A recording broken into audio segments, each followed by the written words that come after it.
does this mean there is another creator, like for example, Jesus Christ who created the bat?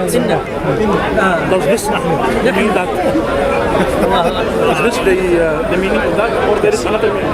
Yes, there can be many creators, but the only creator who creates from nothing without any previous exemplar, who we will call al-Badi', Badi'u as-samawati wal-ard, Badi', Allah. You can create a watch, you can create a masterpiece, but you cannot create something from nothing. So Allah is the best of the creators, because that's the true form of creation. When He creates, when there is nothing, He can create. You need something to manipulate into another form. That's a form of creation, but it's not real creation. You can worship a tree or a stone and we can call them God, but these are not the true God. These are false gods. So we can say Allah is the only true God out of many false gods. Yeah? So people can say there is gods, many gods. Yeah, there are many gods, but there is only one true God. His question, he said, why Allah use we, and he said no. That's not the question, but no. The question is, Ahsanul Khaliqeen. No, question is, like is Jesus also creator? So that's the question. This is the Arabic language. Allah uses iltifat. You familiar with the iltifat?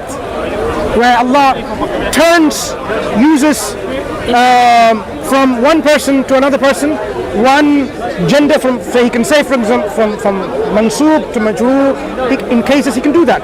A form of address for a rhetorical effect. For example, Allah uses all the time, worship me, never say worship us. Never. Because when He says worship me, if my slave asks of me, فَإِنَّا قَرِيبٌ or فَإِنِّي قَرِيب? فَإِنِّي قَرِيب. When it's I, it's all about closeness, proximity, closeness. Yeah? When Allah says نَحْنُ نَزَّلْنَا الذِّكْرَ وَإِنَّا لَهُ لَحَافِظُونَ, He's talking about His might, His power, His majesty. نَحْنُ خَلَقْنَاكُمْ فَلَوْلَا تُصَدِّقُونَ. Isn't the ayah like this? He is showing His might, His ability, His power, His majesty, His sovereignty. But when it comes to closeness, I worship me. Yeah? Another question if you have time. Of course, تفضل. If God were perfect in creating, why there are a lot of handicaps? Okay, so there is no question about this creation is perfect. This creation is fit for purpose.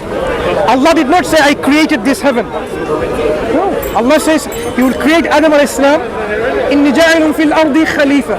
This earth, Allah did not say, this is Jannah, Jannatul Khuld. This is not it. There is going to be a creation called Jannah, or there is, in which there will be no suffering, there will be no pain. This is Jannah. But this is a creation Allah created, and He has put within it natural laws. Natural laws means there will be sometimes flood, sometimes drought, depending on what happens with this natural laws, right? Where you live. He's also placed within human being free will. With your free will, because He didn't create robots. Remember, before He created Adam alayhi salam, Allah created the angels. Well before, right? The angels, they cannot disobey Allah. They have to do whatever Allah tells them to do. They are totally without this kind of disobedience to Allah. He created a creation like the human beings and the jinn beforehand. The human being in particular we are talking about. We can disobey with our own will if you want to. Now, if Allah says, do not commit mischief on the earth, do not commit bloodshed, and we do that, we are responsible. But when we do that, we are creating suffering. We are creating misery. We are creating unhappiness. If now someone stabs someone, that person is in pain. Maybe he will die. That's suffering. That's pain, isn't it? Now this is something that Allah allows because He's given someone free will. If Allah were to stop everyone from doing that, then there will be no free will. If Allah were to stop every tsunami, every earthquake, every murder, every rape and so on, then there's no free will. You're like robots. But Allah gave this free will when it comes to human action so that you can then see it for yourself whether you deserve to go to Jannah or Jahannam. But He is not responsible for your actions. You are. So that's why the problems that is there is because this dunya is in this setup where we can exercise our free will, and it's also a place where Allah did not create it to be utopia, paradise. That is a place where we should be aiming to go towards. And to go towards that place, we have to fulfill the purpose of our life. And if we do that, we will, according to God's promise, go in this place of happiness and total joy and tranquility. So that's why He created the handicaps. No, He didn't create the handicaps. Sometimes handicaps, people with handicaps, are often the results of the parents themselves. Often the results of the parents themselves. For example, if you are exposed to radiation, you know what radiation? Have you heard of the accidents in Chernobyl? Nuclear accident, nuclear, yes. Do you know what happened after these accidents? When people gave birth, they were handicapped. What made them handicapped? Because of this radiation effect. So that is also a cause. Now, if they were not there, these people would not have these handicapped children. So this is resultant from these radiation that they were exposed to. So you can be exposed to certain kind of this natural bad things.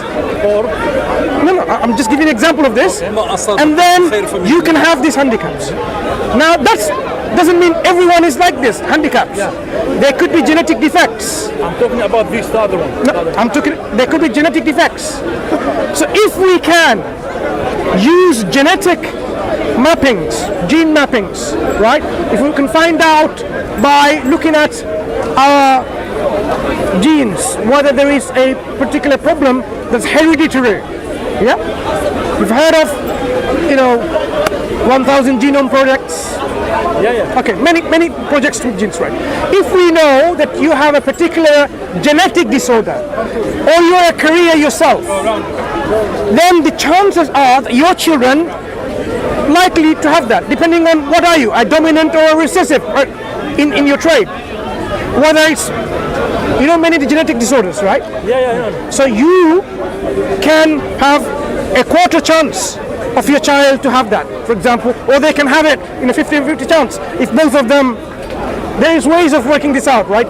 Simple is Mendelian genetics. If this was the case, and then you had this marriage and produced the baby, you know that there will be a handicap, some kind of genetic disability. You could have prevented it by screening and saying, maybe we shouldn't have children, maybe my partner shouldn't have this. Various things you can do. But also there are people who cannot do that. We also say Allah sometimes may test the parents. As you were saying, I think. Test the parents. Remember, we are on this earth. We are on this earth for a purpose, and we need to fulfill our purpose. It doesn't mean you have to have all the riches, all the wealth to fulfill a purpose. Or it doesn't mean that someone who's poor, he cannot fulfill the purpose. It may mean that a person who's poor can fulfill his or her purpose than the one who is rich. These wealth and richness can be arbitrary in your goal of fulfilling the purpose. Likewise, your fulfilling the purpose may be with a handicapped child or a perfectly well child. You can be tested on both ways. What we're saying is, you may be questioning is, what's wrong with that child then? What did he do or she do? You can ask that. What did they do? No, everyone will be judged accordingly. God is merciful to everyone. So if a person is born handicapped, if they have this kind of, say, some obstacles or restrictions or some deficiencies or incapabilities already, their purpose and fulfilling the purpose is also based on what they have. For example, if someone is blind or deaf and so on, they will not have the same kind of equal treatment and judgment in terms of the potential that you had, the same. That will be taken into consideration. Yeah? If you are very slow in learning, you have, say you have dyslexia, in an exam paper, in an exam situation, I will take that into account. I'm not going to say no, sit the exam like the other person who has no dyslexia. Then I will be unfair to you. But I will be unjust to you. I say, if one's dyslexic, you see things in a different way. Yeah. You don't suffer a disability. It's not a hindrance. A lot of dyslexic people are millionaires. They picture things in their mind. Yeah. And furthermore, in ancient Egypt, they read things opposite from the way we read things in English. Yeah. So dyslexia, not necessarily something that hinders people from achieving something. Thank you. So moving on to this point. Even handicapped people, they can fulfill the purpose even better sometimes than someone who's not handicapped. So it's given them, they will be judged accordingly. No one will be judged unfairly. Allah is the most just. Okay? Thank you.